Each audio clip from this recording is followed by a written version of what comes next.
ছাত্র জনতার অভ্যুত্থানে গাইবান্ধা জেলার ৬ জন শহীদ হয়েছেন। প্রিয়জন হারানো এসব পরিবারে এখন চলছে শোকের মাতম। যাদের নির্মমতার কারণে এমন প্রাণহানির ঘটনা ঘটেছে তাদের কঠিন শাস্তির দাবি জানিয়েছেন শহীদ পরিবারের সদস্যরা।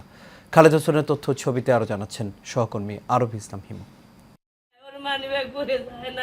ছাত্র জনতার গণ অভ্যুত্থানে গত ৫ আগস্ট আশুলিয়া থানায় গুলি করে হত্যার পর যাদের লাশ পুড়িয়ে দেয়া হয়েছিল তাদের মধ্যে একজন গাইবান্ধার শাখাটার সাজ্জাদ হোসেন সজল। সন্তানের এমন নৃশংস হত্যাকাণ্ড কিছুতেই মেনে নিতে পারছেন না তার মা। এদিকে এখনও বাবার অপেক্ষায় সজলের ১.৫ বছরের অবুঝ মেয়ে। বাবা আর কোনোদিন ফিরবে না। মেয়েকে এই কথা বোঝানোর সাধ্য নেই সজলের স্ত্রীর। যে একটা সম্মান দেওয়া হবে সেটা এখনো আমরা দেয়নি, ওকে দেওয়া হয়নি।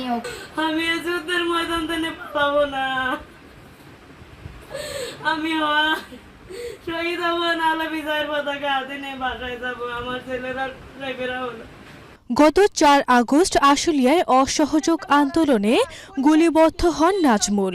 ৬ দিন মৃত্যুর সাথে পাঞ্জা লড়ে ১০ আগস্ট শেষ নিঃশ্বাস ত্যাগ করেন তিনি।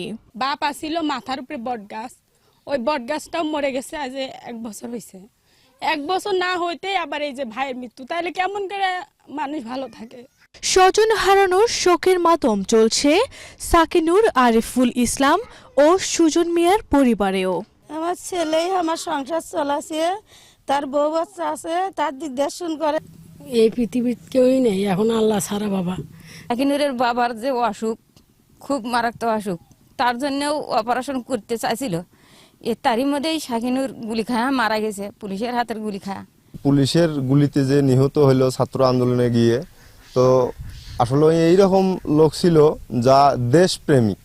বৈষম্য বিরোধী ছাত্র আন্দোলনে গাইবান্ধা জেলায় প্রাণহানি না ঘটলেও ঢাকায় বিভিন্ন স্থানে এই জেলার ৬ জন শহীদ হয়েছেন।